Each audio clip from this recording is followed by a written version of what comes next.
what's really crazy about this is you could have a mold problem and have no idea. If we have mold issues in our home that's impacting our air quality, that's impacting our health, I would want to know about that, because for many people, this is actually the first time they're finding out something that they can do about it. But if I'm right, this could be a huge change for the whole global population. Everyone's heard of the term mold, and when that word is said, everybody has a general idea of what that is in their head, a picture. But I think starting off, it'd be a good idea for us to discuss exactly what mold is and when it becomes problematic. So mold is a type of fungus, and it is pretty much ubiquitous in our ecosystem, meaning it is everywhere. It's outside, it grows on trees, it grows in the soil. It's constantly producing particles called spores, similar to how plants produce seeds. And this makes it so that when we have water damage events inside of our home, in the presence of water, where these seeds can then grow into full-blown organisms, that's when it can start to wreak havoc on our air quality, which impacts the body through the breath. Okay, so we have mold, we have the spores. Which part of that, I know another layer to this we're going to get into is the mycotoxins. So in my mind, there's the three different parts. When it comes to our health, do all three of them affect our health in a negative way? Yes, I believe it does, because even certain species that are not known to produce mycotoxins in an abundance in your environment can create these allergy-like symptoms that people experience. So, it's definitely something that we want to have under control in our environment, so that when it comes to our health and longevity and everything else, we actually are in control of it and it's not negatively impacting us. Okay, so for somebody tuning into this, they've never really delved into this aspect of their health. Where do they begin? Well, I think the first thing is, being aware of it, right? Just a lot of us, we think a little bit of mold's no big deal. And in some cases it isn't. But sometimes what you see is the tip of the iceberg, and there might be a lot more there than what you thought. And so I think, paying attention to the site of how things look inside the home, any water damage stains may have mold behind them. We also want to pay attention to smells. Because obviously that musty, damp smell is indicative of water intrusion, which is indicative of typically mold growth, because mold can produce VOCs, kind of like how paint produces VOCs as it's curing and off-gassing. So these things can be signals that we have a problem inside of our home. There's another really cool trick that I've learned, surprisingly enough, in every home that I've seen that has had a mold problem, you typically will see mold growing abnormally in the tank of the toilet. So popping off the cover to the toilet tank, taking a look inside can be a good get you a good sense of if you might have a mold problem nearby somewhere that's opportunistically getting into the toilet. All right, so we got the toilet test, we have smells, and you mentioned water damage. How often when you go into a home and find mold, is there something that's visible to the naked eye? I would say probably put it this way, most of the times I get a call to look at a home, they have a suspicion that there's a problem. So most of the time, I'm going to find at least something, that shows that there's evidence of mold or water damage, right? But what's really crazy about this is you could have a mold problem and have no idea. There's a house that I bought here in Tampa, Florida, back in October. And I did a whole mold inspection and did a lot of things that people might not ordinarily do when they buy homes, but, just because of my knowledge in the field. And I knew that there was going to be some issues based upon the results. So I took off some baseboards, and in this one wall, I found one rusty nail, that most people would just be like, man, that's nothing. But knowing what I know and seeing these rusty nails, I'm like, we're going to open up this whole wall and check. And maybe I would have found nothing, but that, of course, wasn't the case. When I opened up this wall, the entire wall was rotting. This was a 22-foot ceiling wall, an exterior wall that, maybe over the next year or two could have started to provide some pretty severe structural damage. Now, and this home has very heavy tile roof, so having structural support is really important. We had to rebuild this entire wall. And what's interesting about this story is when you look at the wall in question, you saw no signs. It wasn't until I took the baseboard off. And again, even behind the baseboards, no mold. But there was one rusty nail and the entire wall was black and deteriorated, right? And so it can be very deceiving because you can walk into this home and it's beautiful and you don't think there's anything wrong with it, but then testing tells you otherwise, right? And so that's where this thing can get a little tricky. Well, let's take your example and run with it here and talk about what somebody would do when they find mold. So you found all this mold behind the wall. How does somebody go about fixing that? Well, for me, I had to set up containment and engineering controls to control the airflow of this area, and I had to remove the entire wall. And most of the time, it's growing on the back of the drywall or it's growing in the wall cavity, so you remove the wall, you remove any mold that's growing into the structure, and then you put the wall back.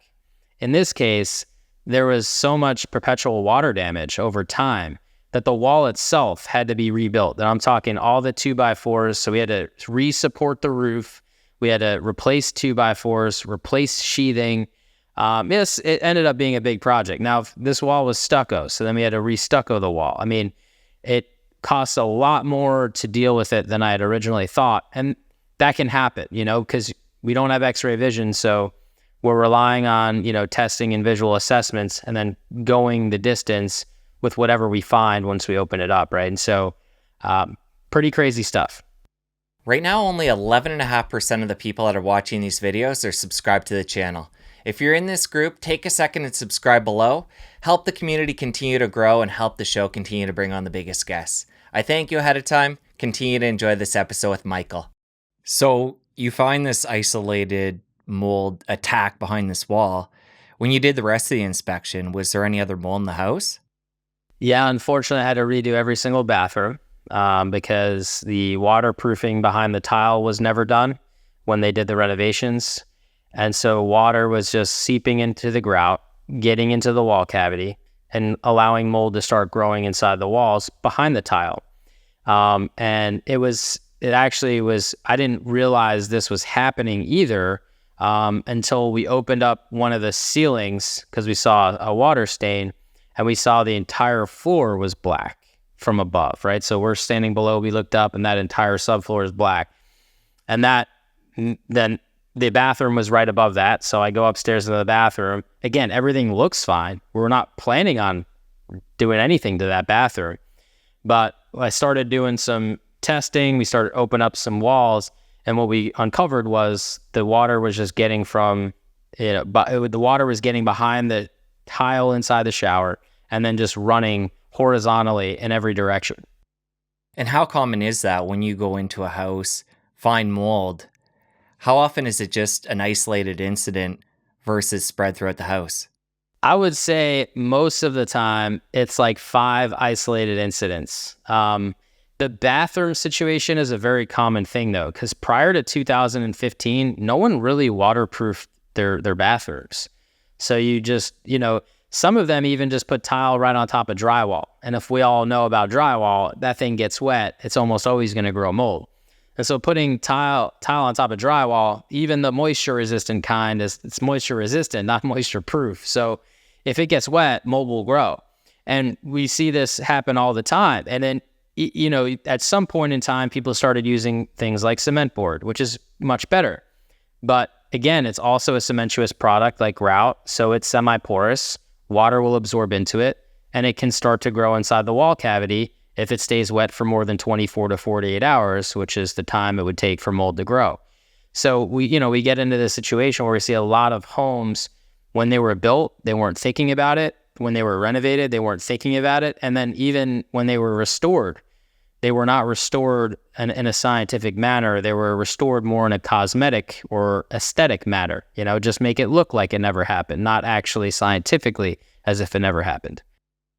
When somebody comes to you and there's this big job to be done, I guess whether it's big or small, what is usually the trigger for them? Is it symptoms they're experiencing, things that they're finding in the house like water spots?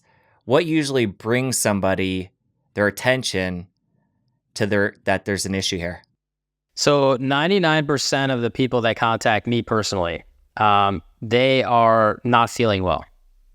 They're going to a doctor. Doctor's running tests on them. Everything looks normal. They're running out of answers. They're not understanding why they're not feeling well. Finally, somebody says, have you thought about checking your environment? So they go down this rabbit hole of checking their environment. They usually find correlating information. For example, maybe they have super high levels of aspergillus inside their home, and then they have ochratoxin A at extremely elevated inside their body, and that mold can produce that mycotoxin. So you start to see this correlation. You start to wonder, something that my home is creating is definitely messing with my body. And at that point, it becomes clear to them that air quality is probably more important than they thought. And at that point, they'll want to do some air quality renovations, which is where I kind of come in and help them put together a plan and help them execute that plan. So typically it's the symptoms somebody's experiencing that clue them in that there's something wrong here. Yeah. And it's crazy because probably most of these symptoms can be so many different things. So it's usually they go through all these tests, trying to rule out, probably 10, 15 other different diagnoses before they ever realize that it could have been their home all along. What are some of the top symptoms? What are people going to experience when mold's impacting their health?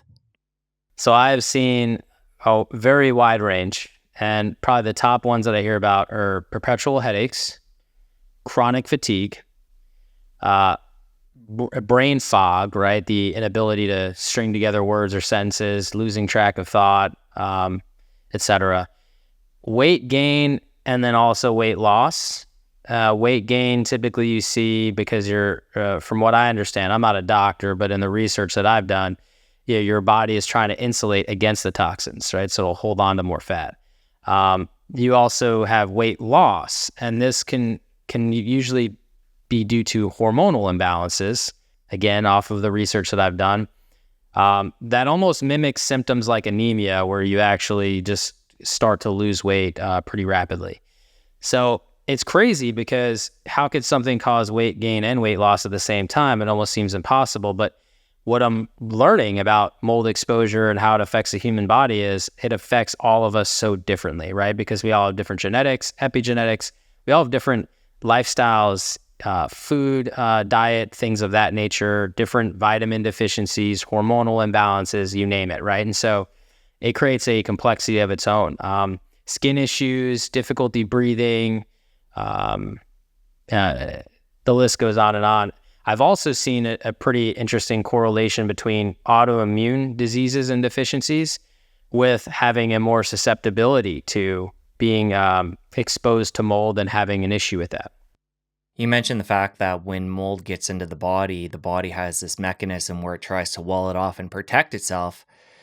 Do we have any good science talking more about the physiology, how the body is negatively impacted when it's under attack? Yeah, there are about 300 medical journals regarding the subject of mold and mycotoxins on PubMed, on NIH.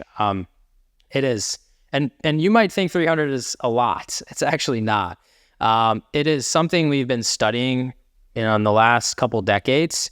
It is something that, unfortunately, there's not a lot of funds being appropriated to the study of this. So I think really this year is one of the biggest appropriations we've ever had, studying the effects of air quality itself and all the things that encompass air quality, like mold. And that really was triggered after COVID, right? Because COVID was the first time I think a lot of us in a civilized manner realized that, wow, there's something that is so small that I can't see that has the ability to harm me, right? And so just that trigger in the mind and learning the word air transmission for many of us for the first time ever, we're starting to connect dots that we have to pay attention to the things that we can't see that are opportunistically entering our body in these spaces. I can imagine a lot of people are affected by this and don't know because so much of it seems like a mystery. The fact that, it's hard to tell when it's in the home because, you have to find water spots and a lot of the time it's invisible. Symptoms can be wide ranging and impact different people in different ways. And the science is so young. You mentioned 300 articles and hopefully more and more science is being done to figure out, the impacts on the body and different, we talked about the 3 different parts of mold that potentially could be affecting the body in different ways. So what I'm getting at here is I feel for people. This is a tricky, still somewhat mysterious, negative influence on our health at this point. Totally. And a lot of the mystery, I think, just is born out of the fact that it takes about 17 years for data to come in, to be analyzed, recognized, and then for change to occur. And we have to remember 50 years ago, right? We had doctors telling us what cigarettes we should smoke. We had doctors smoking in hospitals. We had people smoking on airplanes. And it took us 50 years to realize that might not be the best idea. Change happens very slowly. We are doing a lot of research. I think part of what makes the research so difficult is the fact that it does impact people so differently, which makes things more difficult. Because in modern society, if you look at just medicine in general, it's usually X amount of symptoms. If you have these combinations of symptoms, this is a specific diagnosis that you would have. And from there, treatments are tested and, drugs are made, right, to help people that have these diagnoses. And so when you have something that can cause a whole host of things, right, this is going to create a much bigger complication, because now you don't really have these baskets that you could put people into that experience certain symptoms. And then it's much harder to figure out how to solve that on the medical side, right? And so you have, maybe, if I had to guess, about 100 doctors across the world that are actively looking at this.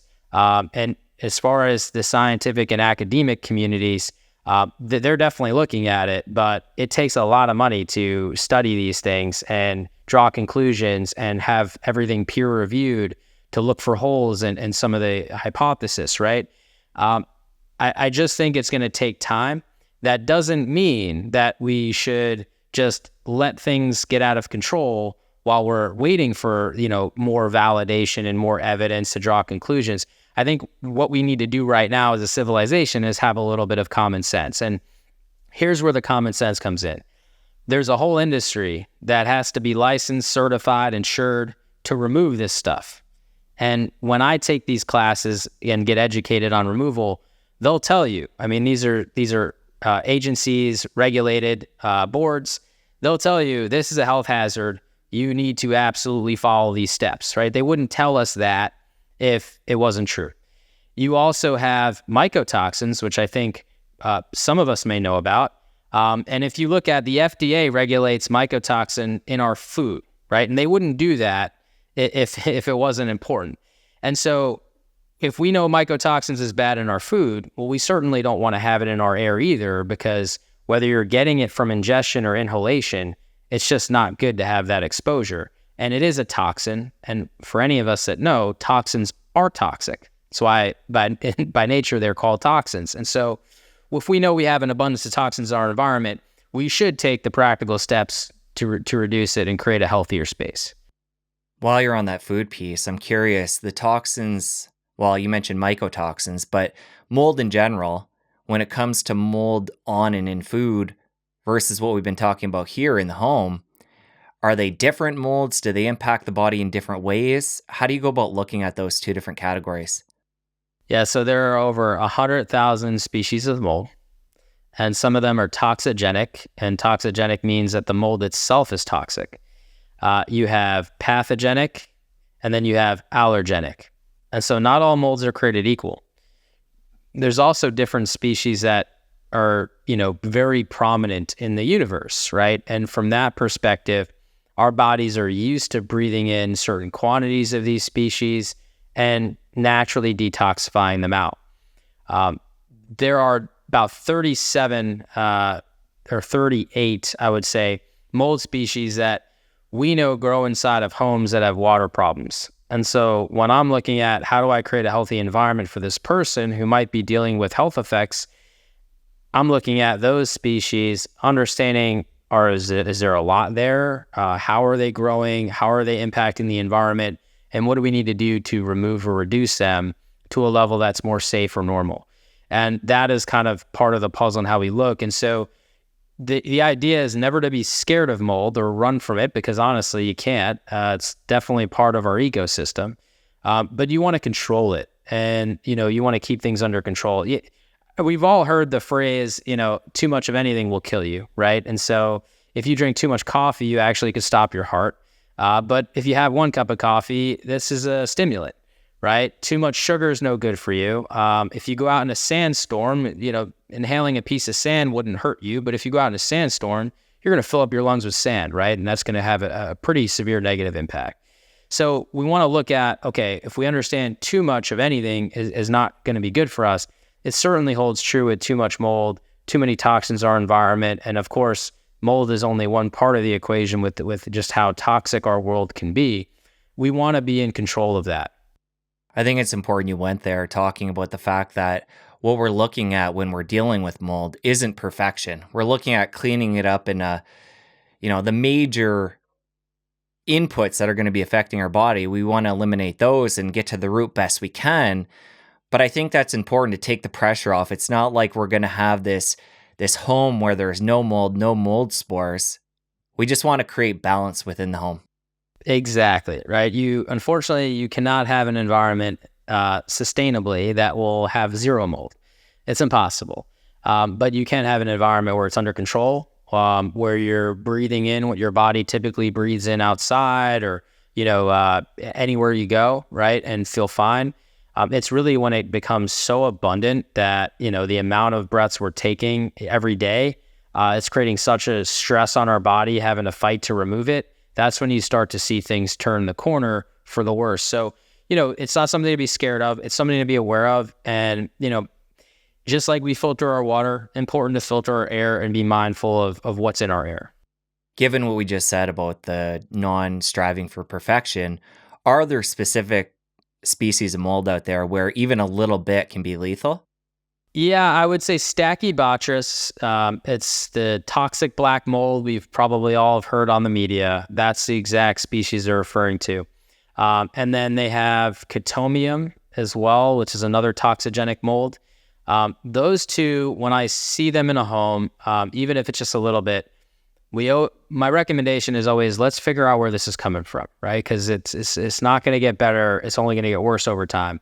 Those two molds themselves take at least 3 to 5 days to grow. So it's pretty interesting because like Aspergillus or Penicillium, they're going to grow in 24 to 48 hours. And they're going to grow with just a little bit of humidity, 60% or more.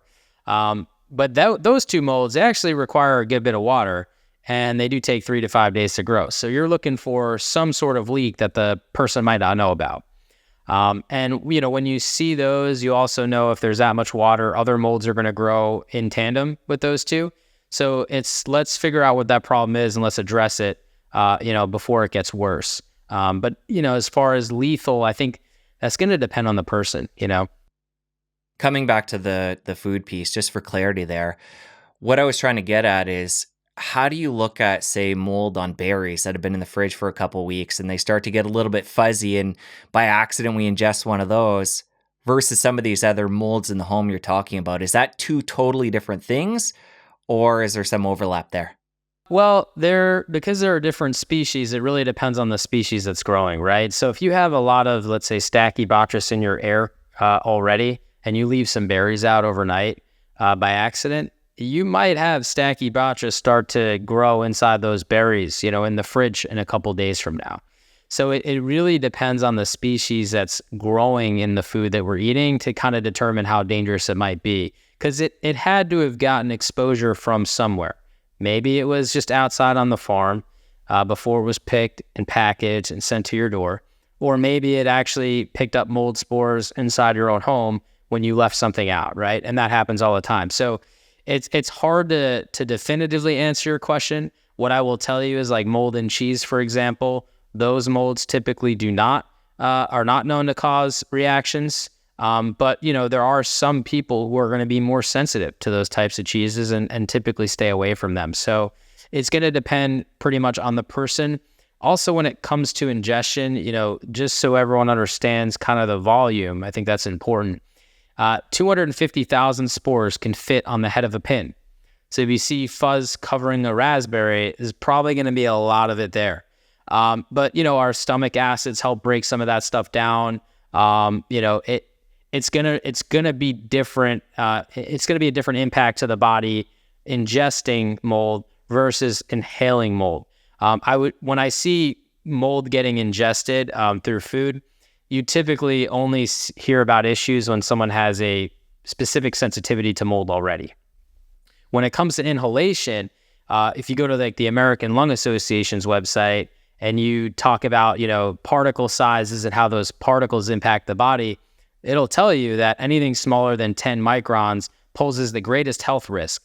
And the reason for that is that it's so small that it bypasses our self-defense mechanisms, right? It's bypassing the lungs and immediately entering the bloodstream, where it can then start to wreak havoc.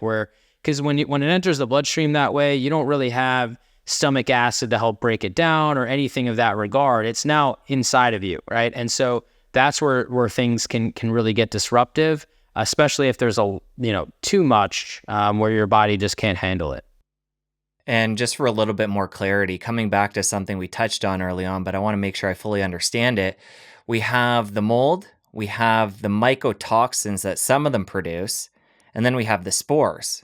And when we talk about it being in the home and inhaling, are we worried about all three of those? Do they all cause different havoc on our body in different ways?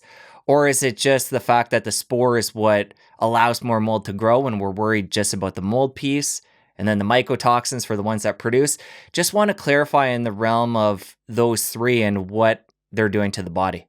Totally. So we should talk about those three things again, right? So you have the organism itself. The organism produces asexually, meaning it just on its own, it produces a spore. And those spores then circulate around the home, especially with modern homes, HVAC systems, right? It just circulates around the home. They will bind to dust particles that are already suspended in the air and then become a part of our dust too, where it can just travel further. With that being said, when we're talking about air quality, there are two things that really affect air quality, and it's the spore and it's the mycotoxin. Here's the thing though, right? You can't just get rid of the spores and the mycotoxins. You have to address the organism because the organism is creating those two things. Right. And so, a lot of people will say, what do I do on a budget? Well, on a budget, clean your home, get rid of the dust because the dust is going to contain a lot of spores and toxins. Upgrade your filter for your HVAC unit to stop this stuff from spreading. But, the real problem that needs to be solved, which is a very complex problem to solve, is the organism itself that's creating these particles in the first place. And a lot of people ask me how, why does this seem to be a problem more than ever before? Mold's been around forever. I'd be happy to answer all that because I think people will be amazed at really understanding how this is becoming actually a greater problem. But you have to really remember we have an organism that's creating these particles. It's the particles that are impacting the air quality. On the food side, you're worried about eating the organism. So it's a little different, but that in a nutshell is kind of how this all works. No, that's great. I think it's important we went back there and got into the nuances. So you have this organism that produces spores, sometimes produces mycotoxins, and the mycotoxins and spores are what we inhale and cause the health problems. But we got to go and kill the organism so it doesn't keep producing. Exactly. Well, you mentioned, and I want to get into now while it's top of mind, the fact that this is becoming more of a problem these days. Let's talk about what's changed in our environment to make that so. Well, we got to get into American history a little bit. If we, depending on how old you are listening to this, you have to remember in the 1970s, America had an energy crisis. And so since that energy crisis, there was a big push for energy efficiency, right? And there's obviously climate change and all these other things kind of play a role into that. But the real reason was the fact that we were having an energy crisis, and that's what started it all. And so we started building tighter homes, and every decade we come out with new ways to build tighter and tighter homes. So picture living inside of a balloon. And before 1970, and obviously it's getting worse, not better, you had all these holes in this balloon. So you would take a breath and a lot of that air would escape out of the balloon. Well, right now, our homes are being built so tight that there is virtually no air exchange, which means that when you blow into that balloon, it's really got nowhere to go but to stay inside. So now if you follow me here, If I take a breath in a 1950s home versus a 2023 home, I'm probably a lot more likely to be inhaling a ton more particulate in the new home than I would the old home. Why is that? Because the old homes had ways for these particulates to escape, because there was a ventilation, there was air exchange from outside to inside. So really, we had a much diluted air that we're breathing in. Versus today, if you spray a chemical, if you exhale 39 million particles of bacteria every time you exhale, which you do as a human being, those particles are going to stay with you because there's no air exchange. We see people trying to solve that now with, retroactively starting to install ERV systems and HRV systems and all these things. But this is one of those cases where we said, this is a great idea, which there are some great things about energy efficiency, but we didn't think about the consequences of us living inside these homes and how it might impact our health. So that is definitely one major thing that we're dealing with. The other question that people ask, which will answer this question too, is, but mold's been around forever, and I feel fine outside, and there's mold outside, and you have almost an infinite volume of air outside. So the amount of particles you're breathing in are going to be much less than if you have a problem inside your home where you have much less volume of air. I think you use the terms ERV and HRV for going back and helping with that ventilation issue with the older homes. Can you talk about what those terms mean and specifically what that means? Yeah, so ERV is an energy recovery ventilator. And what it was designed to do is to bring in fresh air from outside, filter it, and then bring air back outside. So you get that air exchange, which again helps with that dilution problem, especially considering most of our homes are not ventilated anymore because we spray foam shut. And HRV is the same thing, but it's got a heating element into it. And so you would need an HRV if you live in a cold climate where bringing in freezing cold air into the home might cause more problems than it helps. So it's got to bring it in, heat it up, and then, and then bring it inside, right? So those are pretty much the differences between the two. And they are used to, retroactively solve a problem that we started to realize has become a problem with the amount of volume of air that we're breathing in. For somebody that's tuning into this point and they're, really wanting to do all they can and they're in an older home, other than the two things you just mentioned, well, one, they would pick depending on where their home is located. What other things retroactively would you do to increase ventilation?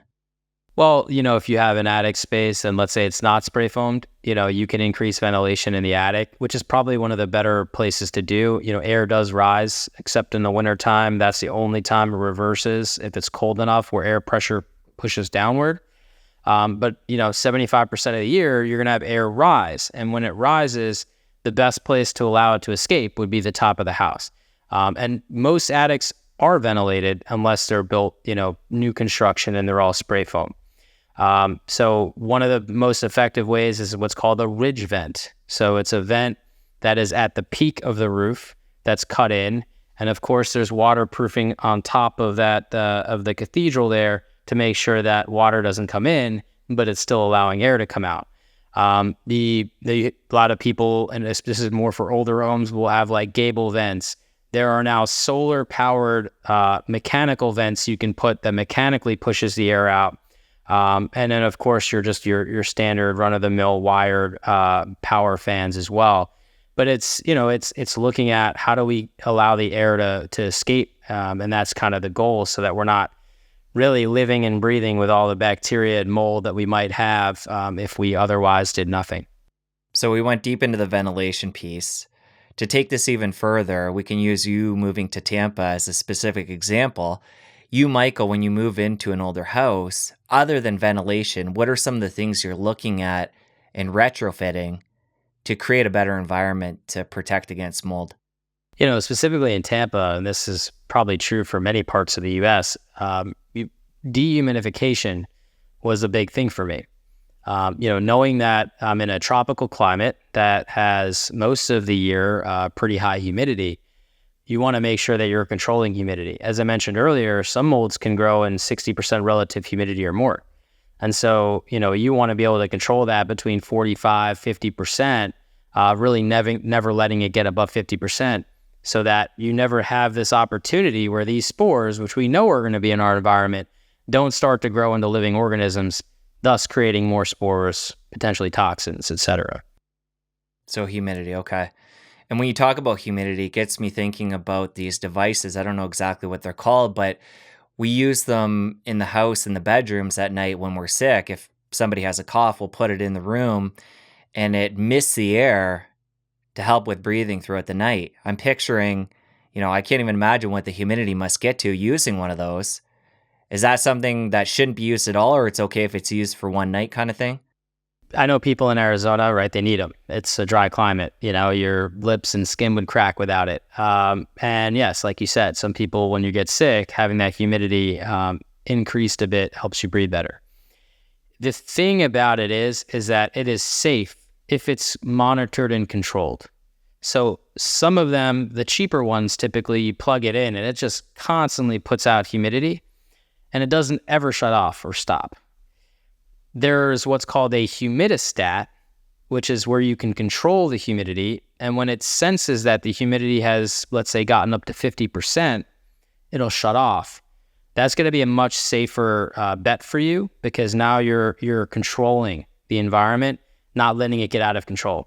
I can't tell you how many clients I've had that they have, mold growing all over their walls, and you ask them, how did that happen? Did this place leak? From the roof down? No, I left my humidifier plugged in for about a week and went away and forgot and had no idea. And, I came back and this is what it was, and so we have to remember that, adding too much humidity can obviously have a negative outcome. So we want to be in control of that and not let it go out of control. What other things do you see that people are doing, not realizing that they're helping contribute to the mold problem? One of the biggest things I see is HVAC systems become a massive problem. Usually I'll see a person had 1 or 2 leaks and you see some mold there and you make the case for this should be remediated and resolved. But then you look at the data from the HVAC and it's like 10 times higher than those 2 areas. Same species, so you can kind of get the sense that it came from there, got into the HVAC system, but once it got into the HVAC system, it just started getting out of control. And that's because our HVAC systems constantly condensate. That's why we have drip pans and drains that bring the water outside. So unfortunately, if a ton of mold is getting to the coil over time, it's going to become basically a mold factory. Same thing with bacteria. And I mentioned earlier how we ourselves produce bacteria as we exhale into the living environment. And so bacteria could start to grow in there too. So the key is that you need a good filter and you need to stay on top of that filter. I did a whole segment on, I don't know, the CNBC or something, right? And the woman asked me to bring some props and show some stuff. And so I did. I brought an air filter because I said, you know what? I think a lot of people, are going to realize oh my God, I have this thing in my HVAC and when's the last time I changed it? So filters, even good ones, if you don't change them when you're supposed to, they become ineffective. And so particles start to bypass. It can restrict too much airflow and cause the coil to freeze, also providing opportunity for some mold growth, bacteria growth. So I think having good filtration and then making sure we're maintaining that filtration is going to be key to that, because that is like the lungs of the home. So when it comes to HVAC, we know we need to change the filter regularly. How often is that? Well, it depends on the filter you have, right? Some filters you have to change every 3 months. Some might last longer and you change once a year or once every other year. You want to definitely, when you buy a filter, and there's all kinds of ratings and what ratings do what particles, it's all important information for you to know. But make sure you're following the manufacturer's recommendations, because they're going to know best when their filter stops becoming as efficient as it should be. So you mentioned good filter when you're talking about the HVAC. What do you look for in a good filter? Well, there's what's called the MERV rating. I think we all have heard the term HEPA, and when it comes to filtration for HVAC systems, you really want to pay attention to what's called the MERV rating, which is the efficiency rating for that filter. And essentially how it works is really easy to remember. The higher the rating, the smaller the particle it can remove at the highest efficiency possible. And so what you want to do is you want to see, okay, what size filter can I get that's going to fit? And you also want to make sure that it's going to work with your unit, your size ductwork, etc., so that it doesn't cause harm. Because if it restricts too much airflow, that's not a good thing either. There's a product that I like, and it is a MERV 16 filter, and it has the pressure drop of a MERV 8. So it kind of handles the efficiency, having the best efficiency possible in a residential home. There are higher ratings in other commercial spaces. But you also don't get the pressure drop that's going to, restrict too much airflow and cause a problem to the system. So I think it's really important that people do their homework and research and find the right filter for them. But when you sacrifice that MERV rating, you are letting smaller particles bypass that filter. And that's where, HVAC can start to become contaminated over time and then not have an ideal situation. And when it comes to the better filters, the MERV 16, is this something you can typically buy at like Home Depot or the hardware store, or is it something you have to order special online? Oh, you would most likely have to order a special online. Typically the best you'll see at a hardware store is about MERV 11. So about 5 levels below what you could possibly do inside your home. When you start getting into MERV 16 filtration, up in that strata, you're typically going to want to, look for a manufacturer that makes this. Talk to your HVAC, your local HVAC guy, or I'll tell you, and it's almost part of every single plan that I have that people upgrade their HVAC filtration systems.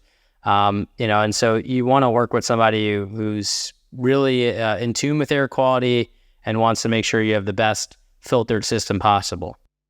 We recently, well, not recently anymore, it's been a couple years, but moved into a new home. And one of the first things we did is have all the ducts cleaned. We had a company come in and suck all that dust and debris out. How do you think about that? Is that something we should be doing on a regular basis? How important is that when it comes to mold? I think it's really important, right? Because especially if you have mold growing on a coil, right? It's going to get in the ducts. It's going to become a part of the dust that sits in the ducts, and it's just gonna continue to migrate into the environment. So when you clean your ducts, you essentially remove all that stuff from your ductwork, and now you for sure have a healthier airway inside your home. There's a word of caution with this. No ductwork is hermetically sealed, meaning some of these particles, as they're removing it, will escape into the environment.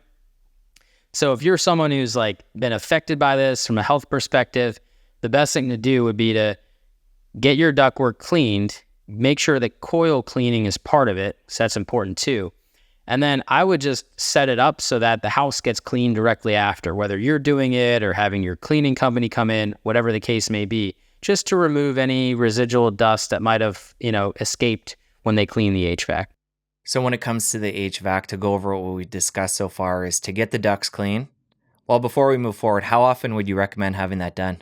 Depends on your filter. If you have a really good filter, you're not letting a lot of particles bypass it, you might not need to clean it as much. So could be a good investment. Are we talking yearly, every 5 years? Just a general ballpark. I would say if you, let's say upgrading your filter is not an option, then I would clean your ductwork probably either minimum once a year. I would even consider maybe twice a year, because you're supposed to, by the way, get your system tuned up and switched over from, when you change from heating to cooling season and from cooling season to heating season. That would be a good time to just clean everything and get a nice fresh start for the season. But if you're having a better filter, changing it often, you might not need to be as extreme. I think if you have a MERV 16 filter, you could probably change that every time you actually change the filter itself. Some of these filters at MERV 16, they can last 1.5 to 3 years. So you have a lot more longevity there. All right, so to go over again what we've discussed when it comes to HVAC, we want to change the filters on a regular basis, and we want to get as high of a MERV number as we can, and we want to have the ducts clean on a somewhat regular basis, depending on what filter we're using. Anything else we want to do to maintain that whole system, since you referred to it as the lungs of the house. So this is very important. People might be like, why are you guys spending so much time on this? This is the heart of the system that controls the air in the house. Look, I personally believe that these HVAC systems, the vulnerability of them create the biggest problem. And so, yeah, I agree. I think it's important that we spend the time on this. If you do those things, that is going to be the best possible outcome that you can have on keeping a really clean lungs of the home. The other things that you'd want to consider is, just make sure that, you're checking it, make sure the system itself isn't leaking, look at the drain pan. Everyone has a drain pan underneath their HVAC unit. Those do drip sometimes. They're designed for that. And when that happens, sometimes you can get some yucky, growth inside that pan. Wipe it down with like any disinfectant and a microfiber towel. And the other last component that I've seen get pretty gross, more so with bacteria than mold, but is the condensation drain lines. So, when you're changing your filters, when you're getting your machine serviced, make sure they clean out those lines too. All right, so if we take control of the HVAC, that's a big part of this whole preventative process. Let's talk about air filtration within the house besides that. So we have our filter that's filtering the air in the HVAC, but how do you feel about having air filters, say in the bedrooms? Ideally, I guess, throughout the house. Are you a fan of those? And then what brand do you recommend? So I am a fan of those. I think we filter our water. We should filter our air. It's certainly going to help with our, controlling the environment that we're trying to accomplish here. But I do want to let people know that an air purifier most times is a filter inside of a vacuum, right? So it draws air in, passes it through a filter, traps particles in a filter. So I want to remind everyone that your HVAC could be a giant air purifier if it has good filtration on it, which would kind of negate the need to maybe have these all over your home, where you can supplement some of them. And I would say pay attention to where you have returns in your HVAC if you want to go that route, because any room that you don't have a return in, that air is not specifically getting filtered. So it might be a good idea to supplement with some of those plug-in air purifiers. It can be very confusing, but I want to make it simple. The same ideology is the smaller the particle it can remove, the better. There's all kinds of, theories and technologies coming out. Some are, putting out hydrogen peroxide to the environment. I'm not a doctor. I mentioned that before. But from what I understand, that can cause oxidative stress. Definitely check with your doctor to see if they think that's something that would make sense for you. There are also ones that generate ozone. And again, we understand based upon various studies that ozone is not really ideal for humans to be breathing in all the time. And so typically in the remediation industry, for example, if you're doing an ozone treatment to somebody's home, you actually tell them to leave until the treatment is done, right? Just because there's too much, it's O3. So, one more oxygen atom that you would normally be breathing in, that can cause, again, oxidative stress and have a whole host of issues. Different than the ozone treatments that people are talking about in their blood. I know I get asked that a lot too. This is breathing it in and how that impacts us versus, cleaning your blood and putting it back into you, which would be a totally different processes. In regards to just the air purification and ionization conversation, what that really does, it sends out electrons that are oppositely charged that capture particles in the air, forcing them down to the floor. What we don't know is what sort of supermolecule that might create and how that might impact the body. Furthermore, the goal really shouldn't just be to keep things on the floor. It should be to remove it. And so I always tell people, if you want to try that, if you like the science of it, go for it. Make it a personal choice. But for me, when we're talking about what's the most effective thing to do, find an air purifier that can remove the smallest particle possible. And that is how you really know that it's, creating a healthier air quality, because we want to remove this stuff. We don't want to try to kill it or destroy it. So far we've gone over the fact that humidity and water are going to be sources of mold growth. What other things does mold need to grow? We know it can grow on produce. We talked about that earlier. Just trying to put a picture together here of what kind of medium does mold need to proliferate? Yeah, so water and moisture, and it needs a food source. So any organic decaying matter is a food source, right? So fruits, your walls, insulation, wood, it basically, we love mold when it comes to fall, right? Because it's eating all the leaves. So we don't have just these leaves everywhere forever. But when it comes to our homes, it starts to eat away at our walls. It starts to eat away at the paint and the drywall and insulation. Honestly, if you think about it, human beings, we are also organic decaying matter. I mean, once we really hit our growth cycle here, we just start to decay. I mean, I'm already decaying right now in this chair. And so, how that plays a role into us, which our bodies have made up are mostly water, again, that's where I tell people to start to think about this kind of stuff. I don't think it's an issue when we have a little bit, but when we have a lot of it, which unfortunately we're seeing a pretty big pattern of homes, especially in the US, that's where things can, really get problematic. Coming back to early in the conversation, we talked about the array of different symptoms somebody might experience if mold is impacting their body. We talked about smells, looking for water stains.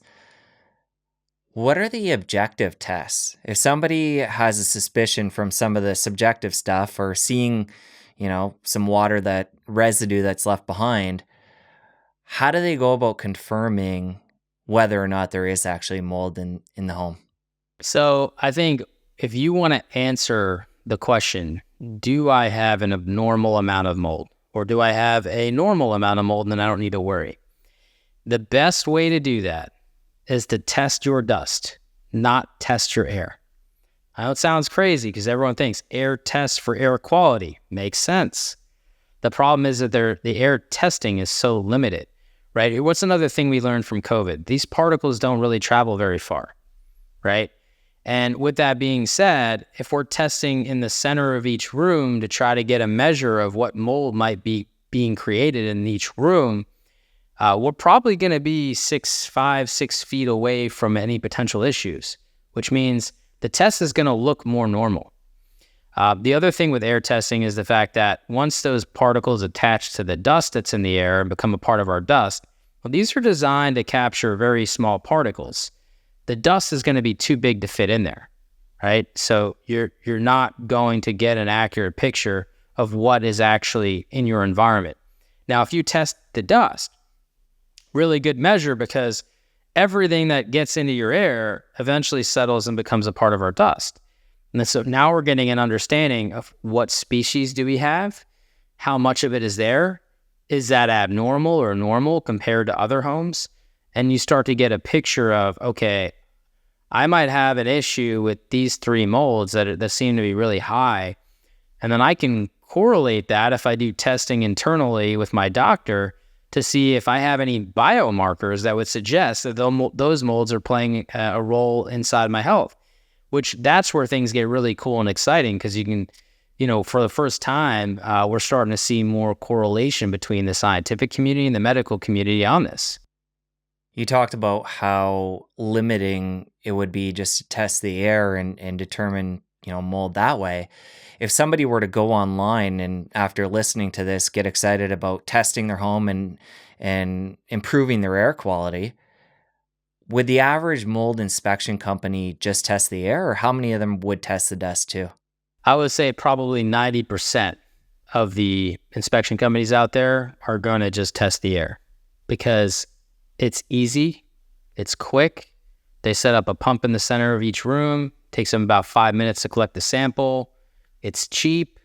They probably pay a lab somewhere between 50 to $100 to analyze it. They put together a nice little package for you, and they go in, and they're in and out within an hour.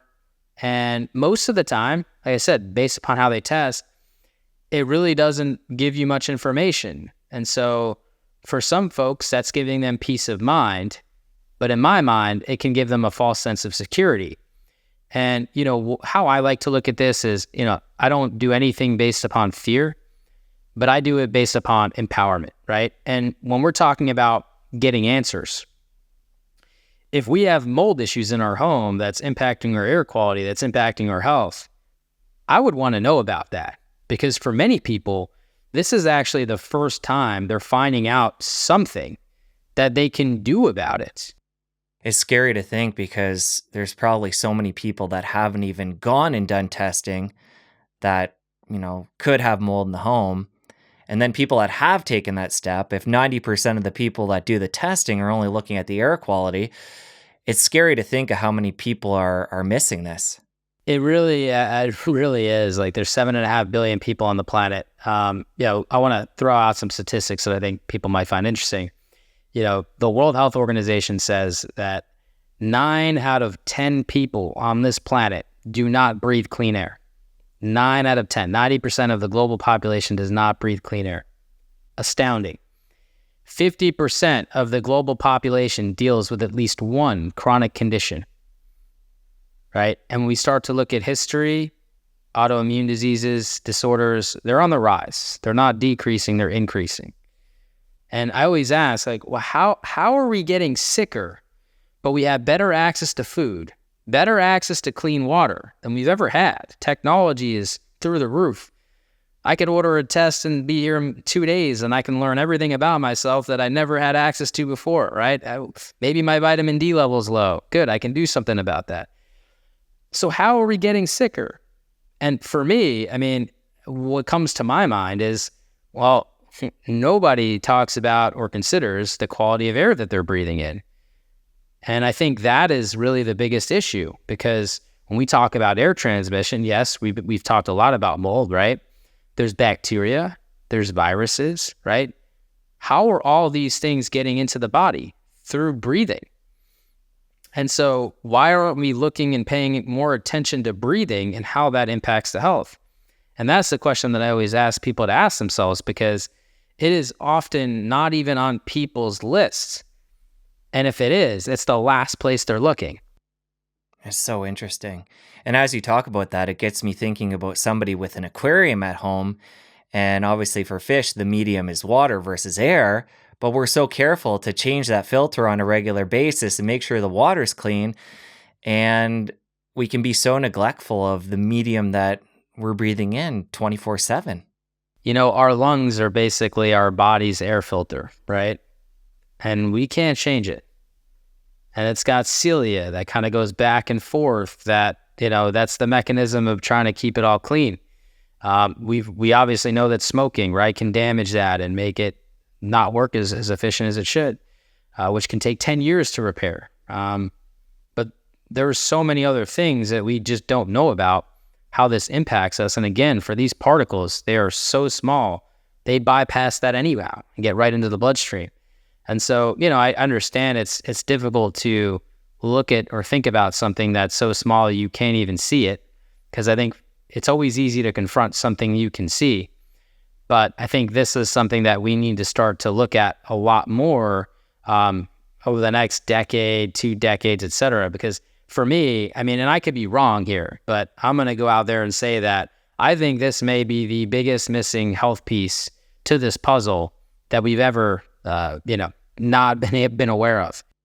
I would argue that everybody should be concerned about optimizing their health best they can. It's like, why wouldn't you address this and take it on? Yeah, and I think the only barrier that I ever see to addressing it is cost, right? If you have mold in the wall and you have to open up the wall and put it back and paint it, I get that, the cost.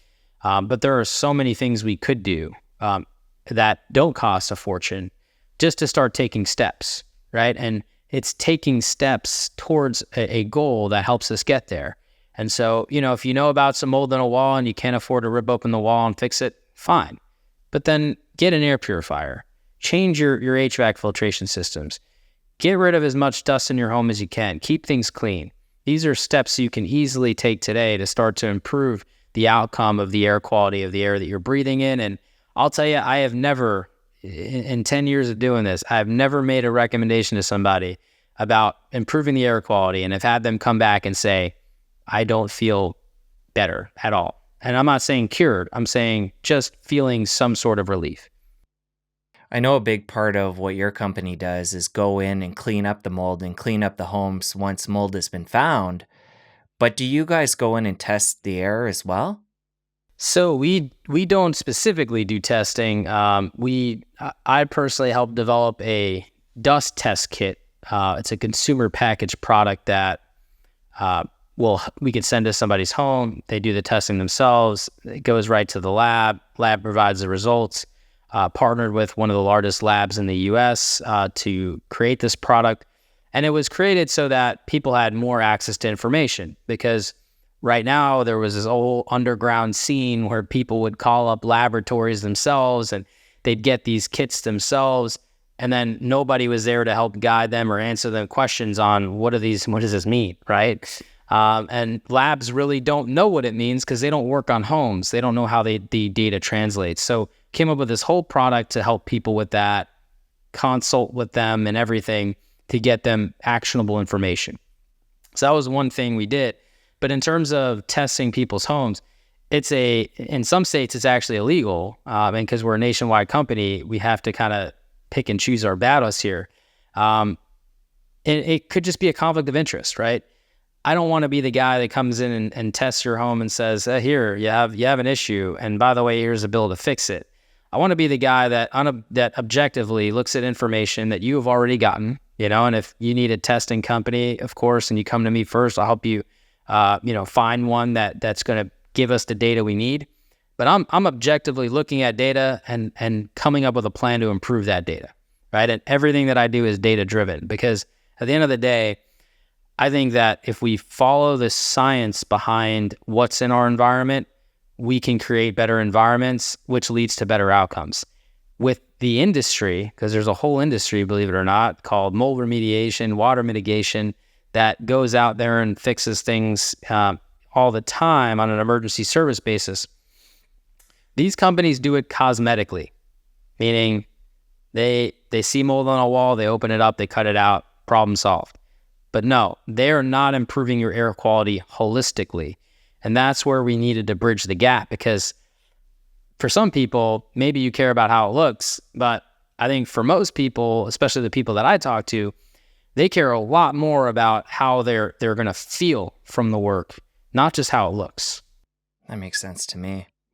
Well, let's get into the nuances of that. If somebody was to, again, Google, and whoever's at the top when they Google, call them in to clean up the mold, versus, and from reading your book and listening to you on other shows, I know you're very meticulous about the work you do, and you're open about the fact that it can cost more money than some of these other people. Let's talk about the differences. You mentioned the other guys just cutting a hole and making it look pretty, but what are some of the things that they're doing versus what you and your company do? Well, I will tell you probably the first big difference here is you will often not find these people look at the actual lab results at all, right? When you hire like an inspection company, they're going to do some testing. They're going to take that testing information. They're going to make recommendations on how you might fix that. Most of these companies are going to look at the recommendations. They're going to just give you a price on what it will take to do those recommendations. And that's it. And, as a mold inspector, their goal is to help find problems. But the person on the back end, like me, my job is to actually take that information, that data, and help you put together a plan in proper sequence of things that you might want to consider of how to create a healthier environment. And this is using the data. And so if you get a company that's just going to blindly provide a bid on a scope of work, that is what you would consider the typical mold remediation industry. Heck, it can even get worse than that, where they tell you, none of this is needed. I have this special stuff and we're good. On the back side of things, my goal isn't to just follow a scope of work or, make an insurance claim for you. My goal is to figure out what pieces do we need here to create a healthier environment so that we're not just getting rid of mold, but we're making sure that the air that you're breathing is much safer. And that requires making sure that whatever it is that's affecting the air quality isn't going to come back. Well, let's talk about the specifics. Somebody who finds mold in their house and you're going to go in there and do some major work. People might be thinking, what happens to my possessions? What happens to my beautiful home? Is everything just going to get torn apart? Let's talk about what needs to be done. Well, so let's look at a typical project, right? You're going to have, let's say, a bathroom needs to be remediated. Let's say HVAC system, let's say attic, we'll just start with those three things. Now, most companies are just going to come in, tear out your bathroom, spray some chemicals. In the attic, they'll probably just spray a chemical. They probably won't go much further than that. And then the HVAC system, typically they probably will ignore unless they are an HVAC company that will handle the HVAC system. And, so you'll hire this company, you'll think everything's good. And what they'll probably tell you is they guarantee one air test. Again, strategically, the air test will be taken in a location where it looks fine, and that's just the way it's done. What we do is we actually look at, okay, what is impacting the HVAC system? Was it these two sources? Is it because the HVAC's located in the attic? Okay, great. Well, then we need to actually not only remove any mold that's in the attic, but we actually want to make sure that we have better ventilation in the attic. If it's not a sealed attic, we want to make sure that we're using some sort of antimicrobial fail-safe so that, God forbid, you have a leak, you can know exactly where it is, or we're protecting against high humidity seasons, or just simply making it safer where mold is not going to be able to opportunistically grow up in that attic again, especially since the HVAC's located there, right? And then we have to coordinate the HVAC to happen at a specific time. For example, if you clean the HVAC first and then you remediate, well, there's a good chance that some of that mold from the remediation itself can just recontaminate the HVAC, right? And so doing things in proper sequence is going to be really important. Now, the bathroom, if it's on the second floor and the attic's above that, well, how do you make sure that when you're remediating the bathroom, you're not recontaminating the attic? Well, the bathroom would have to be done first. And so there is a pecking order to all of this stuff. There is we have like a whole system where the project gets engineered, right, before it actually gets executed. And all these pieces are lined up. We have checklists that we kind of go through and make sure everything is lined up properly. And then we're looking at, okay, what about the person's possessions? Are these likely to be contaminated? Do we have to advise the clients what cleaning products they might need, how to clean this stuff? What about the home itself, right? Because if the mold's been there for 10 years, it's 10 years of spores, maybe mycotoxins that have been created that are now a part of the dust. Well, the biggest complaint that we have from clients are, I've had my home remediated by another company, but I still don't feel well. Well, what did they do? Well, they missed some steps. They did stuff out of order. So now we have to re-engineer the proper order. Maybe now the HVAC system was cleaned first. We have to unfortunately clean it again because they cleaned it in the wrong sequence. And the home was never cleaned and the stuff was never cleaned. And so you may feel like the mold is gone, right? Or sorry, it may look like the mold is gone, right? But it doesn't feel like it's gone. And that's because scientifically, the particles, the toxins, they're still there. They're still entering the body with every breath you take. And, guiding them on how to ensure, that the home is safe thereafter and that the investment they made was a smart one. There are different testing apparatuses like the dust test that we talked about earlier that they can do to make sure that they're monitoring those levels and that they're continuing to go down and not go up. And, kind of like when you're building a home, right? You would want to hire an architect. That's how I look at this process.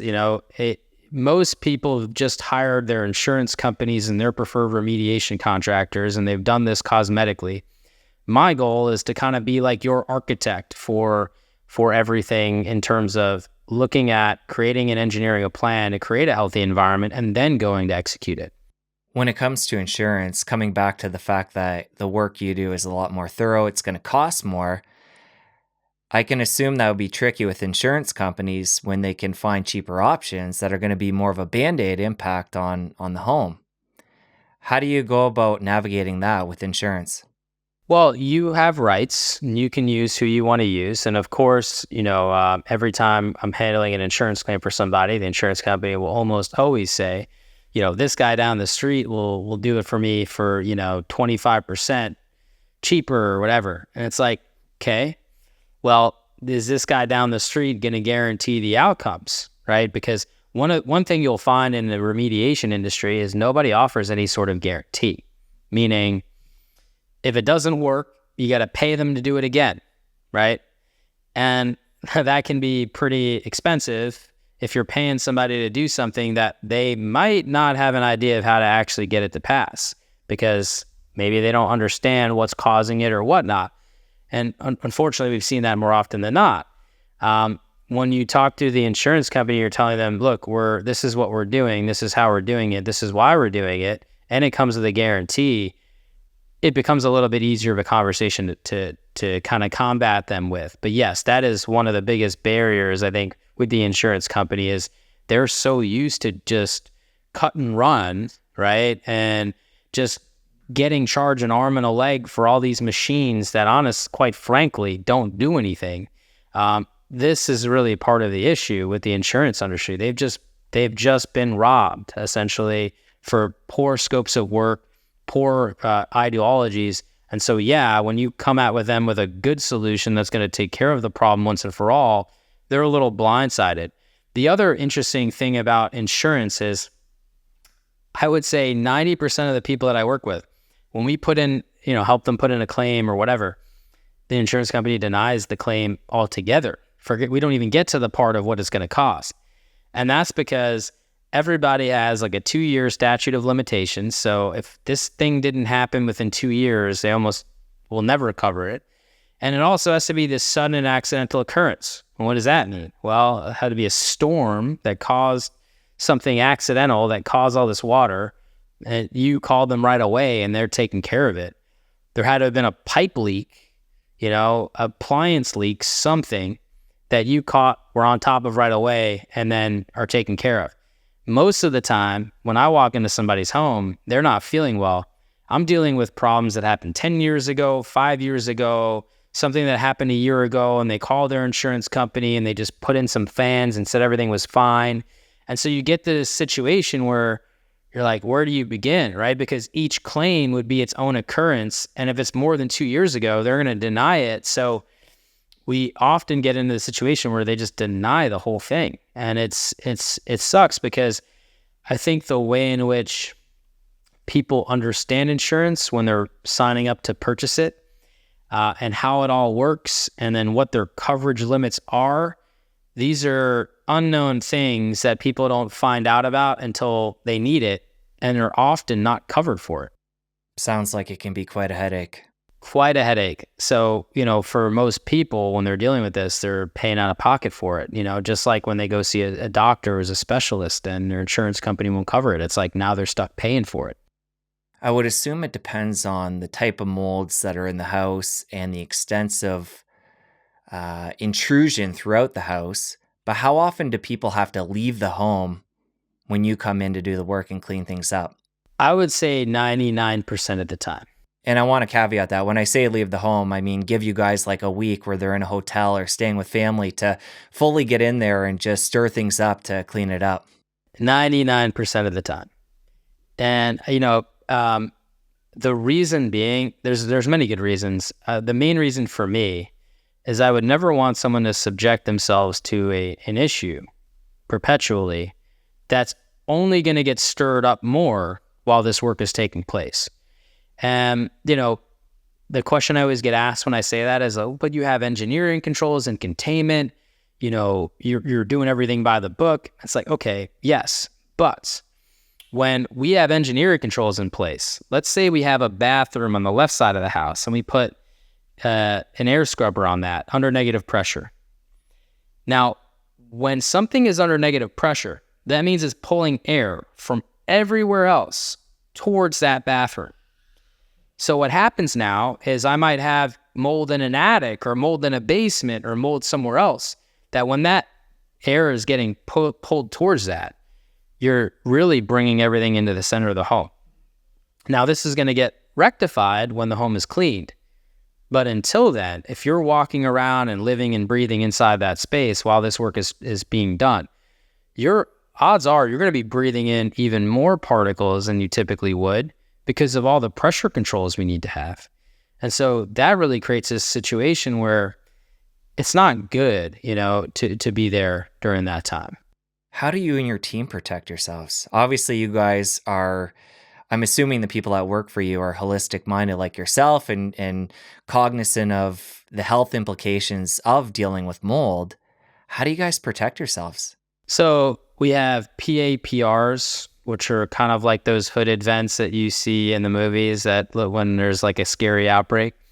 And we use those when needed. We have full face masks, especially when we're applying products.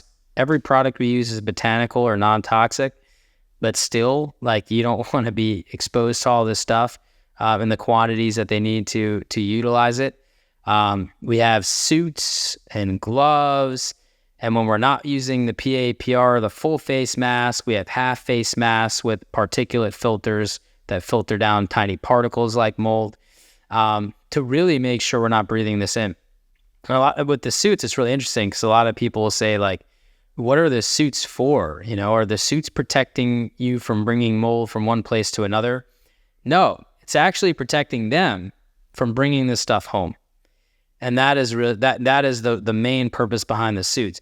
As a matter of fact, if I'm working in your bathroom, I'm going to have a suit on in the bathroom, but I'm going to take the suit off when I leave the bathroom so that I'm not bringing stuff across the home, right? And so you might not see me in a suit unless I'm inside a work area because that's how we prevent cross-contamination. And the suits really are designed more so that I'm not bringing this stuff on my clothes with me back home to my family. I want to highlight something you quickly touched on there, the fact that the products you guys use are actually natural. Even though these molds can be, super toxic and nasty, you're able to rectify and clean them up using natural products, which is incredible. Yeah, as a matter of fact, I have really never used chemicals at all for this because A, it's not necessary. The goal isn't to kill this stuff. The goal is to remove it. And so what helps remove it? Well, hydrogen peroxide, for example, will help bring it to the surface so you can vacuum it up. There's botanical disinfectants like thymol-based products, for example, that have soap in them or surfactant, which would be the scientific term, that helps degrease and separate particles from surfaces. Microfiber towels, to help kind of clean up these tiny particles, getting it trapped in the microfiber and getting it out of there. So there is no need to use chemicals. Unfortunately, there are still many companies that use chemicals because it's what they know, from 20 years ago, and they haven't changed yet. But I'll tell you, the goal is with air quality, right? We want to keep particles out of the equation. And chemicals can off-gas, increasing the amount of particles for a while. And so it just doesn't make sense for what we're trying to do. As you're sharing that, it got me thinking about somebody who right now can maybe picture a little bit of mold at home in their shower. Is it ever advisable for somebody to try and clean that up on their own? Or when it's at that point where you can see mold in, say, a shower or under a sink, you should get the whole home investigated? Yeah, I think in most cases, cleaning your shower is not going to be a problem. I think when you run into a problem is if you have to clean your shower a lot and it keeps coming back and keeps coming back, that might be a sign of a deeper problem. For example, you might have mold behind the tile actually growing through the grout instead of mold on the on top of the tile getting into the grout, right? And so if you have it growing behind the tile, growing through the grout, and that's your issue, well, that most likely means that the bathroom is not properly waterproofed. And the only way to fix that is, unfortunately, to remodel the shower and get the proper waterproofing. And you would want to do that with a company like us or mold remediation, right? Because you want to safely remove all of the mold. I can't tell you how many contractors have gutted bathrooms or kitchens and there's been mold there and they think it's no big deal, so they just build right over it. So this is kind of a societal change that needs to happen with how we do things and how we take it serious. Coming back to the natural product piece, for somebody that wants to have one or multiple products at home that they can use preventatively to clean the shower and prevent mold, or if there is that small bit of mold that they're cleaning up that they can see, are there specific brands that you recommend?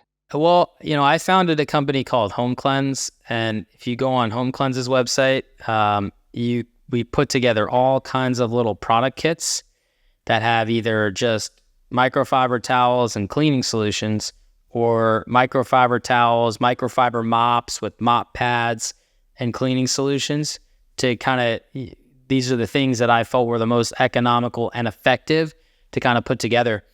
And the reason I did that is because I get asked that question a lot. What do I clean my home with? How do I do this? How do I clean all my stuff? And I wanted to make sure people had resources to do that and be able to get it in an economical way. Okay, and then specifically outside, obviously the products you're creating are awesome and stand by the integrity that you're sharing here. But are there specific brands, if somebody's at the grocery store, like 7th Generation, that you'd stand behind? Yeah, so 7th Generation is a great thymol-based product. You'll find out that many of these products have a very tiny amount of it. I think 7th Generation is like 0.1% or something. But that's really all you need from a disinfectant standpoint, for an everyday cleaner. And I believe 7th Generation does have surfactant in it as well that helps degrease at the same time, which is great. The products that I put together on my kits are a little bit more commercial or heavy duty products that you can use at home. But 7th Generation and many of these, I think Method's another one, that are all thymol based, which unless you have an allergy to thyme, the herb itself, most people do great with these products. Earlier, you quickly touched on possessions in the house. People tuning in might be curious, if they find mold in the house, do they have to throw everything away, all their books, all their possessions? How much of that stuff can you guys clean versus you need to discard? That is probably the biggest contention in terms of topics and questions. The reality is nobody really knows how contaminated your stuff might be unless you tested it, which you can do with like a tape lift test, which is pretty economical. And I wouldn't test, it's not economical if you test every little thing, but maybe testing certain things in certain rooms, especially bigger ticket items that are more valuable. Like clothes that go in a washing machine can all be cleaned. There's a great product called EC3 laundry additive that's 99.97% effective at removing mold and mycotoxins from your clothes. And that can include like stuffed animals and anything else that would fit inside of a washing machine. When it comes to your other stuff, I think you want to see, like, if I have a, couch that might cost $1,000 or more dollars, I might do a $30 tape test on it and see, is it really necessary for me to throw away this couch or can I effectively clean it? Mattresses, a lot of people toss their mattresses. So many variables there too. I recommend tape testing them first because that's another large ticket item. What I've seen in testing mattresses as of recently, really since people started testing this stuff more, the mattresses don't get as contaminated as we thought. And that's because they usually have mattress pads and linens and comforters and pillows kind of really covering it, right? You're more likely to see like the blanket or the sheets that are contaminated, which can be washed, than you are the mattress itself. So I've been seeing that data roll out. That's been pretty interesting because, a lot of people, they say it's not worth it. I sleep on this mattress. I'm not taking any chances. And I say, I think test it first, really make that decision, because it is a pretty hefty financial decision. Everything that's non-porous, like metal, glass, sealed wood, plastic, there's no reason to throw those things out. You can definitely clean them and wipe them down. And then the other caveat to this is if mold is actually physically growing into this, now we're talking organism, not spore, then you should no doubt throw it away. You only really see this if, you had a flood and that water, soaked into the couch or soaked into your stuff, and then mold started to grow into it. Earlier, you quickly touched on the fact that there's this association now between people having testing done on the body and finding mold species that have, been taken into the body and are now inside versus what's being found in the house, and seeing that correlation between the two. What kind of testing would somebody want to have done? Say that they found mold in the home, they call in a company like you to clean it up, but now they want to see what's in their body. What kind of testing would you recommend to get that picture of what's happening there? So you have mycotoxin analysis, which as of recently, you can do both urine and IgG or IgE. You have the organic acid test that you can do. Dr. Amen from the Amen Clinic, he does brain scans now to look for signs of mold exposure and inflammation in the brain. Dr. Shoemaker developed NeuroQuant, which is another form of brain scan. And the cheapest one, I think, is a $10 VCT test, which is a vision test, to test your vision acuity to see if there's any abnormality there that might suspect that you might have been exposed to mold. And so there are all these different tests. I think more and more are getting developed every day. There's different, I think it's different gut inflammation tests that you can do that they believe correlate with mold exposure and certain things like that. So, I'm not a doctor, so I'm not up to speed on everything that the body goes through in terms of testing, but I'm starting to see a lot more of these medical reports. I'm starting to look through them, matching them with their home data. And if they have certain toxins, you see that they have certain species that produce those toxins at high levels. It's very interesting. And then some of the organic acid tests will actually show you different mold species that you're having reactions to that are higher. And you typically will see those mold species also high in their home. So it's getting very interesting. Technology has greatly improved over the last, I would say, 5 years. And not only that, but you have a lot more doctors getting educated on air quality and how air quality might be an impact, and the testing that they can do to help identify if there's an ongoing issue has been really remarkable. So, I don't know what the future holds, but I think this is only going to get better and better, and have us really understand more and more this, home and body connection. Obviously, if somebody were to do testing on the body and find out that they had mold, they would want to find out what the source is and remove that, whether it be the home or something that they're consuming food-wise, drink-wise.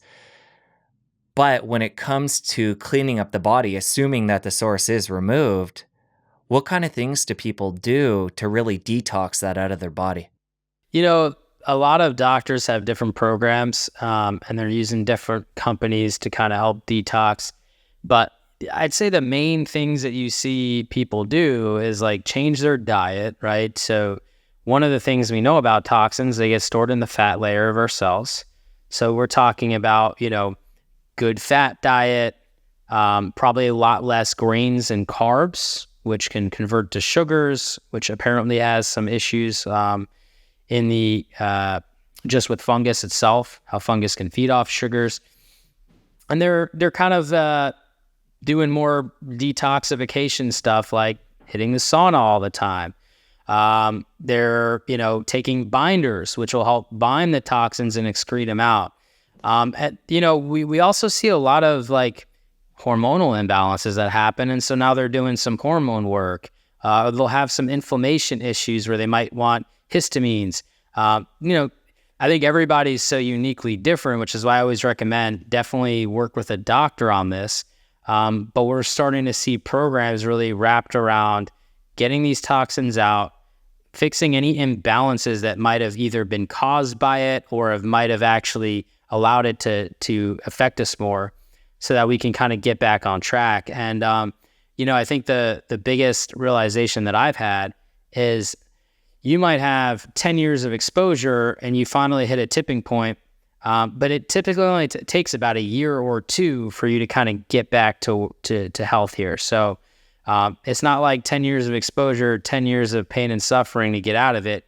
It happens more rapidly, but that depends on your mindset, because for some people, 1 to 2 years is like an eternity.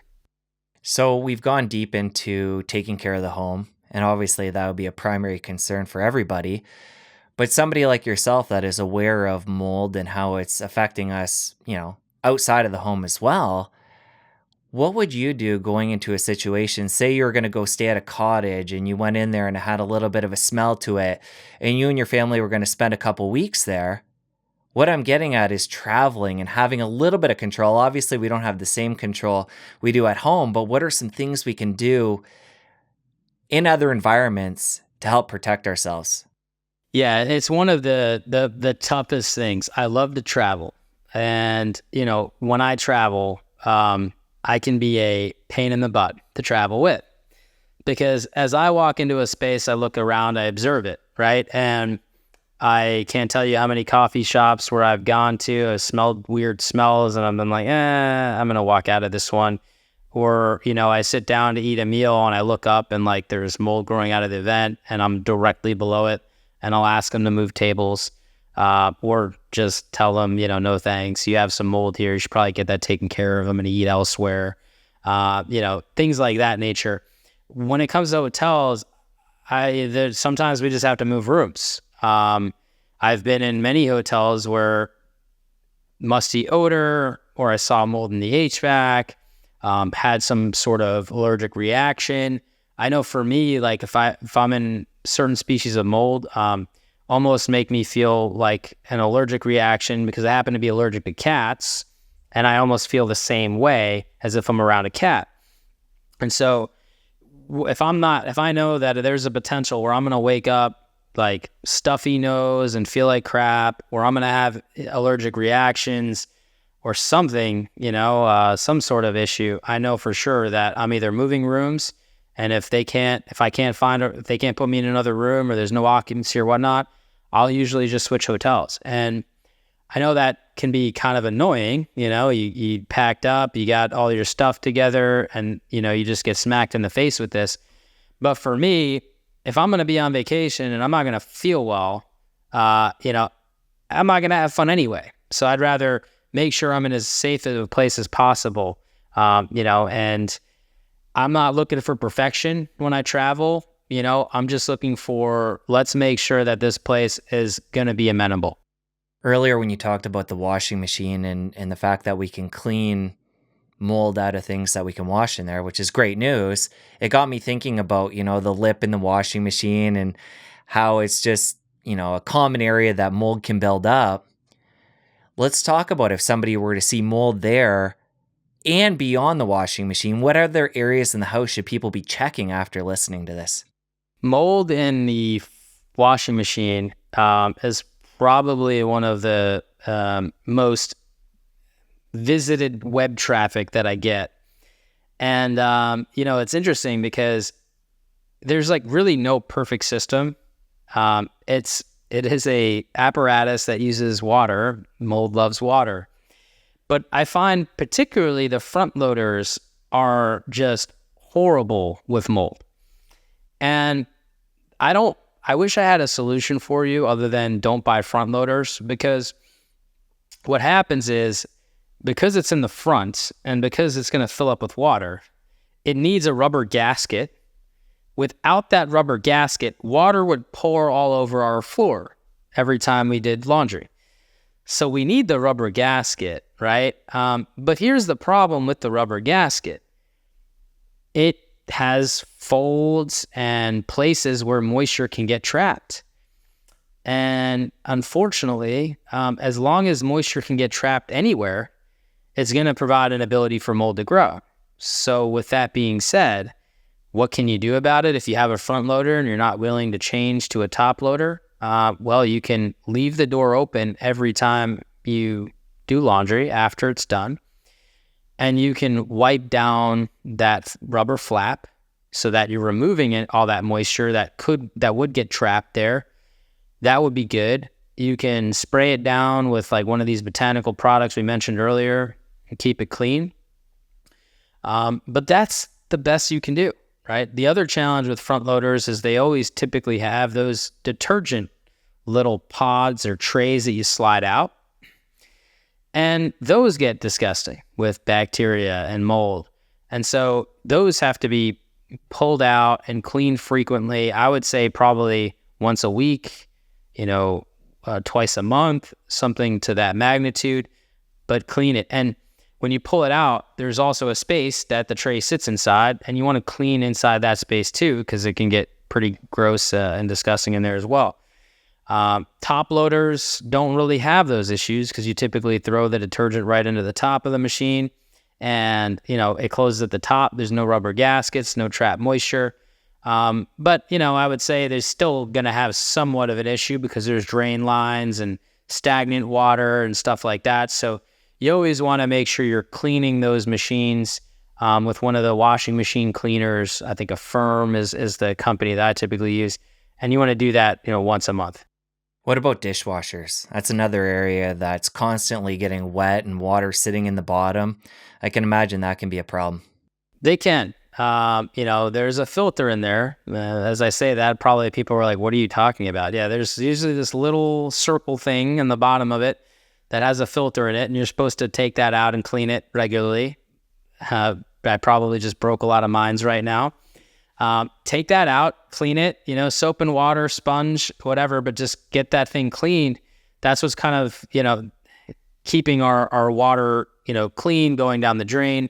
And a lot of bacteria will build up in there if you don't clean it regularly. Could be mold as well, which is kind of gross when you're washing all your dishes in there and then putting these potentially moldy or bacteria-ridden dishes away to then take out later to eat off of. So washing machines can definitely be, something that gets overlooked and neglected. And they also make these amazing washing machine cleaning tablets that you can use once a month, like you're supposed to as well. Recently, we had a visible mold problem in one of our showers, and we had to have somebody come in and do a deep cleaning and clean all the caulking out and really scrub everything out. Now that we've talked, I'm cognizant of the fact that maybe there's mold from behind and I'll have to keep a good eye on it. But when it comes to showers, again, thinking about areas that are constantly being wet and moisture will build up there, what can we do to help with that? Well, there are some amazing companies coming out, like Armada, for example, that actually makes shower drying kits. Now, you can only install this when you're doing a bathroom renovation because you actually install it as part of your bathroom, like your shower setup. But it essentially will go where the water sits.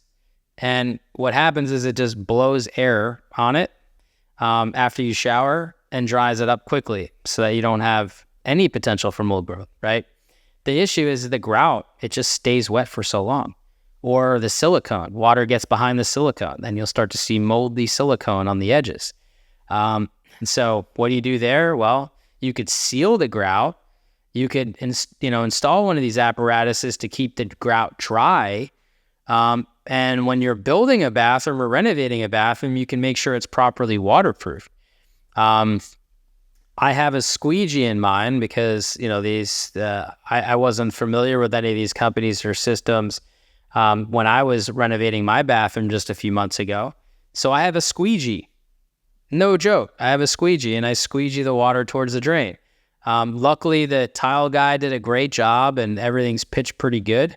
So I don't really have that much, but I do have a shower bench that's all waterproofed. But I still squeegee the water away so I don't just get sitting stagnant water. Now that's a pain, and the shower drying system sounds pretty awesome to me right about now. But, if you're not doing a new bathroom and you need to have some solutions, those are it, just trying to keep it dry, seal the grout, and try to keep that silicone clean. And it sounds like you just got a guy that came over, probably removed all the silicone and redid it, cleaned the whole shower up.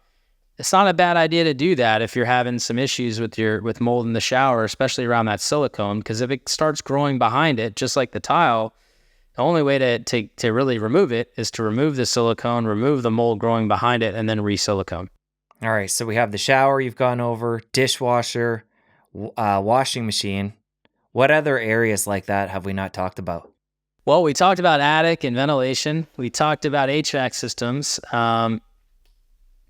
I think really kitchens, basements, and crawl spaces are the other probably heavy hitters that we see all the time with problems. Kitchens, for the most part, we know we have sinks. We know we have dishwashers. Those can leak. When we do have a leak, drying it fast is the key. Sinks, they now make these like amazing rubber, almost like your weather mats for your car. They make them for underneath sinks so that it catches any drips or drops. It's great to have those, especially, sometimes we store stuff under a sink, products, cleaning solutions. That's a great place to have a little mat there so that anything that does spill doesn't get into your cabinet and allow the ability for mold to grow there. We have fridges. Fridges can leak. The fridge spouts, oh man, those get really gross. I've seen some crazy tests with off the charts levels of mold and bacteria that you would never believe. Poke your head underneath. If you have a fridge spout, poke your head up and take a flashlight to it.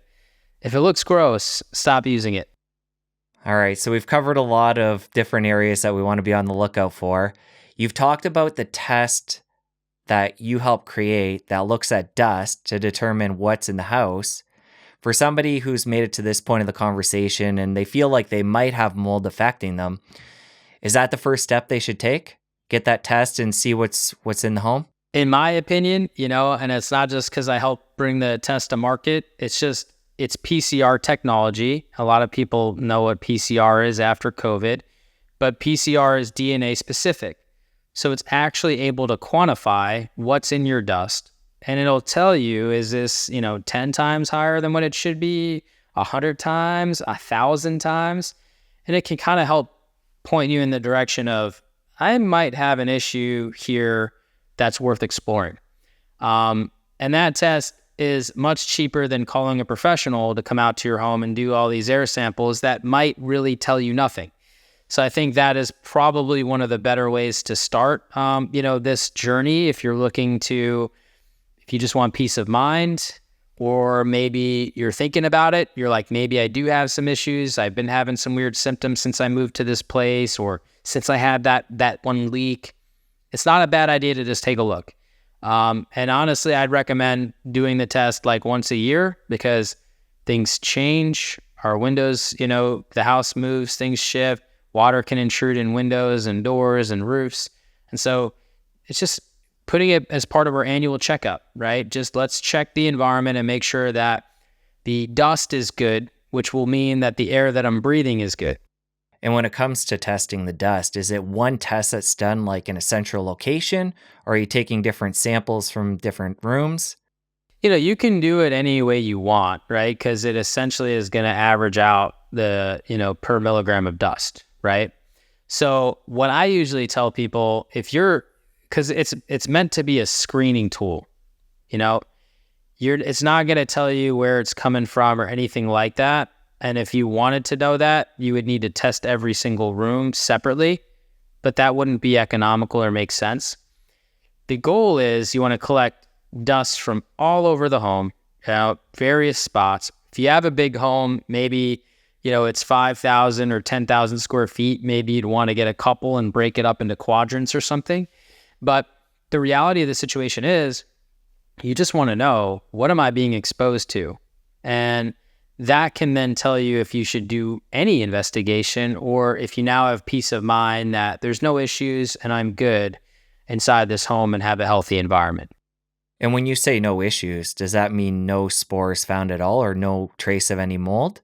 or mycotoxin? Or because what I'm curious is somebody like you, if you were to do that test, who's aware and doing all the right things preventatively and has gone in and cleaned things up with what you found before, will everybody, including yourself, find some remnant of mold? Yeah. Because again, we're not looking for perfection, as we stated early on. Yeah, when I say no issues, I mean you don't have any problems inside the home creating an abundance of particles. You're always going to have some level of particles inside the home, right? And that's why you'll notice if you do the test, every species is going to have its own line, and it's going to tell you how many spores were found per milligram of dust. And then it's going to tell you how normal that might be or how abnormal that might be. And so the whole test itself is color coded. It's different shades of blue, which will mean it's either, if it's white and there's no color, that means that it's normal. If it's like a different shade of blue, it'll either mean it's 10 times higher, 100 times higher, 1,000 times higher. And even 10 times higher. Remember I said earlier, 250,000 particles on the head of a pin. That's how tiny mold is. Even if it's 10 times higher, in relationship to what, right? It's so small. 10 means you picked up a couple extra on the, as you swiped and collected the dust, right? And so we really want to look at what's 100 times or even 1,000 times higher. That really would be, probably a lot more than we normally would be exposed to. And that's, I think, where kind of I'm looking at. Now, the caveat, as I mentioned earlier, would be probably Stachybotrys. If I see any of that, I'd say, all right, because of that mold, because of the way it grows, let's try to figure out where this leak might be happening. Now that you've been doing this work for so long, and I'm sure seeing different samples from different areas of the country, how much more common would it be in a humid area like Florida to find mold? I'm assuming it would be higher than somewhere more central. Yeah, and what you'll see that in different areas, you'll find different species of mold that's much more prevalent, right?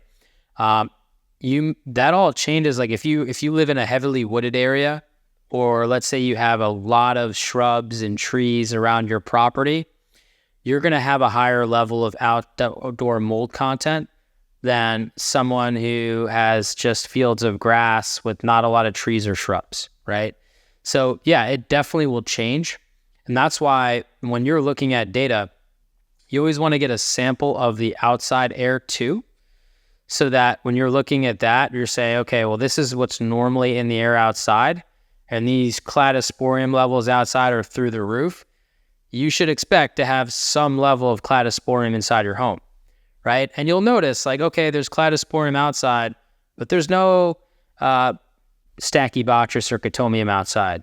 But I have it inside. Okay, good. Well, then you know that it's growing inside, and that's where the problem is, and we got to figure out where it's coming from, right? And so you're doing a lot of, for me, it becomes so second nature and like common sense to myself. But you're really doing a lot of comparative analysis of where are they living, how are they living, what sort of mold is present in their area, what are we finding inside, what's their body telling us, and you're putting together this amazing puzzle of how to create an environment that is sustainable for them. Michael, your passion and attention to detail becomes so obvious, right when we start talking. How did you get so interested in this subject of mold? Ever since I was a little boy, I wanted to just fight mold. It's how I got into it really is by accident. My dad's been a general contractor and a restoration contractor since I'm 5 years old. I grew up in New York and New Jersey, and there was a pretty big hurricane called Hurricane Sandy that kind of decimated the area. And I started seeing, maybe a year or two after, I started seeing, getting calls from people as I'm working for my dad to go to their home and do an estimate. And I started seeing a pattern of people talking about being sick. And for me, I was like, you're sick? What does this have to do with your home and the work you want to get done? And the pattern became pretty, I would say, impossible to ignore, because over those 7 years right after Hurricane Sandy, there was, a tremendous amount of people that needed their homes remediated. And that is really where I started to get super interested. Before that, I was, I took an architecture class. I was really interested in interior design. I like putting some of the creative stuff together. And when I saw this pattern of people getting sick and I started diving into the data of what's going on in their home, what scope of work was performed by this other company, what sort of result did we yield from that effort? And I started seeing this issue where, okay, we have a disconnect between the work in the construction field and the science behind what they should be trying to accomplish. And the outcome of that is people not feeling well. And, if it was one or two people, it probably never would have woken up to this whole subject. But it was hundreds of people. Today, it's thousands of people. Just since COVID and last year, it was over 4,000 people not feeling well, reaching out, looking for help. And this is people obviously that are aware, right, that there's an issue and that might have heard about me. What about all the people that are unaware or that haven't heard about me, right? That's where I lose sleep at night. This is what I believe based upon everything that I've seen and how people feel after they fix their issues, and all the doctors that are jumping on board and telling people and getting the data and seeing all that correlate. I think what I hope anyway is that when I look back on my life and I'm 70 or 80 years old sitting in a chair, that I had helped create a movement that helped solve mysterious health issues for so many people with the helps of doctors and patients that are really doing the work that needs to be done to really bring this to light. And I think, I told you earlier in the conversation, look, I could be wrong. And if I'm wrong, I'd be happy to admit it and think about, ways to make other improvements. But if I'm right, this could be a huge change for the whole global population. Michael, I really appreciate this work you're doing. It's so important. Really enjoyed the conversation. I personally learned a ton from reading your book and chatting with you. I'm sure people took a lot from this. We're going to link up your book, your social media, your website, everything in the show notes. And I just want to thank you for coming on the show and sharing this. I want to thank you for having this platform, for educating other people about health, which obviously we know is a complex and complicated subject in and of itself.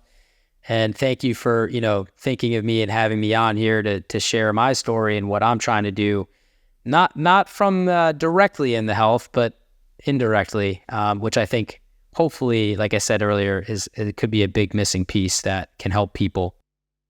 It's an important topic, and I thank you again. Now that you're done my conversation with Michael, you're going to want to stick around here and catch my chat with Sally, where you're going to learn all about oxalates and how to protect yourself from them. I'll see you over there. People are literally buying these massive clamshell boxes of spinach and using half pound or more of spinach.